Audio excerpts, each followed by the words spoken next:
कधी विचार केलाय एका अशा जागेचा जिथे घेतलेला प्रत्येक श्वास तुम्हाला मृत्यूच्या जवळ घेऊन जातो, जिथे झाडांच्या मागे, पानांच्या खाली आणि नदीच्या गडद पाण्यात असं काहीतरी लपलंय जे माणसाला फक्त आणि फक्त शिकार समजतं, आणि जिथे फक्त जनावर नाही तर माणूस सुद्धा माणसाचा दुश्मन बनतो.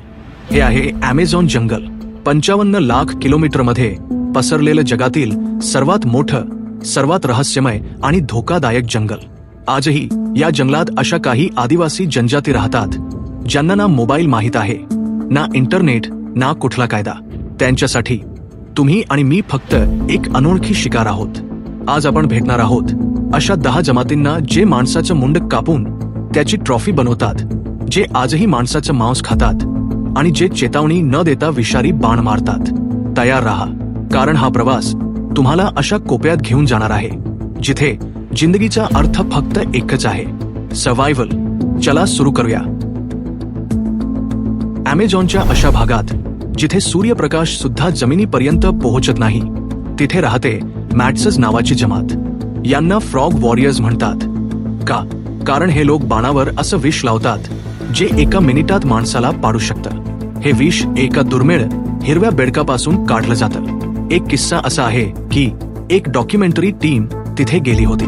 दुसऱ्या दिवशी रात्री एका कॅमेरामनला टेंटच्या बाहेर टिकटिक आवाज आला. त्याने टॉर्च मारली तर समोर एक माणूस उभा होता, पूर्ण चेहऱ्यावर बेडकासारखा पेंट आणि चमकणारे डोळे. पुढच्याच क्षणी टॉर्च विझली आणि तो माणूस गायब झाला. मॅट्सेस मानतात की जंगलातल्या आत्म्या बाहेरच्यांना कधीच जिवंत जाऊ देत नाहीत. दुसरी जमात आहे आवा. यांना जंगलातील भूत म्हणतात, कारण तुम्ही यांना तेव्हाच बघू शकता जेव्हा त्यांना वाटतं की तुम्ही त्यांना बघावं. हे इतके सायलेंट असतात की तुमच्या बाजूला उभे असतील तरी तुम्हाला कळणार नाही. एकदा एका फॉरेस्ट ऑफिसरने आपल्या तंबूसमोर लहान मुलांच्या पावलांचे ठसे पाहिले.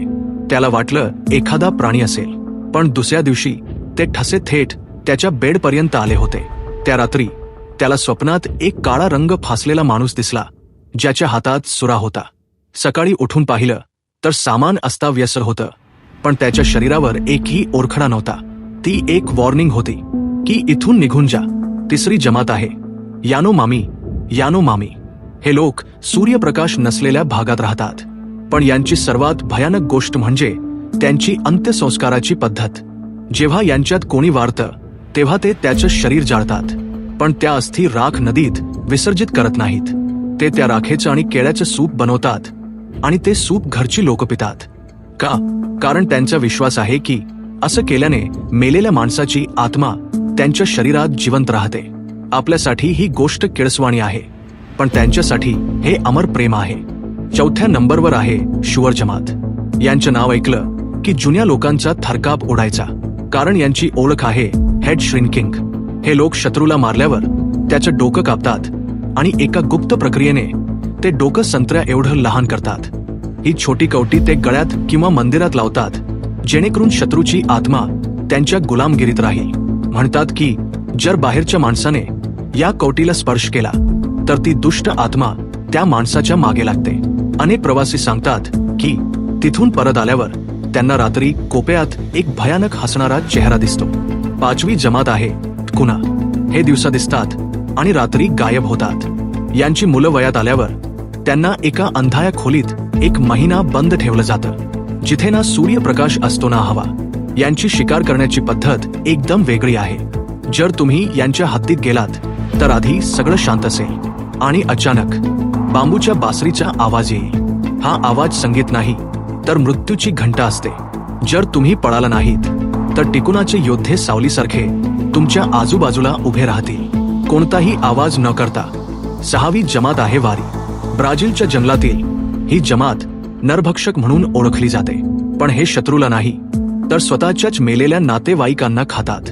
त्यांचे म्हणणं आहे की आपल्या माणसाला मातीत पुरलं तर तो सडून जाईल, जी एक बेइज्जती आहे.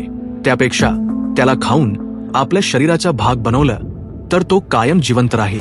अंत्यसंस्काराच्या वेळी तिथे रडण्याचा आवाज आणि ड्रमचा आवाज एक भयानक हॉर्स सिम्फनी तयार करतो. सातवी जमात आहे जो.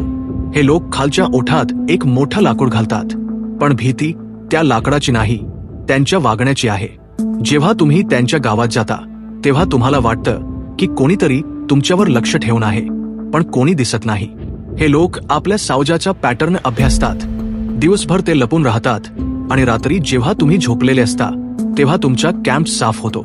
मागे उरतात फक्त जमिनीवर फरफटत नेल्याचे निशाण जे जंगलाच्या अंधारात जातात.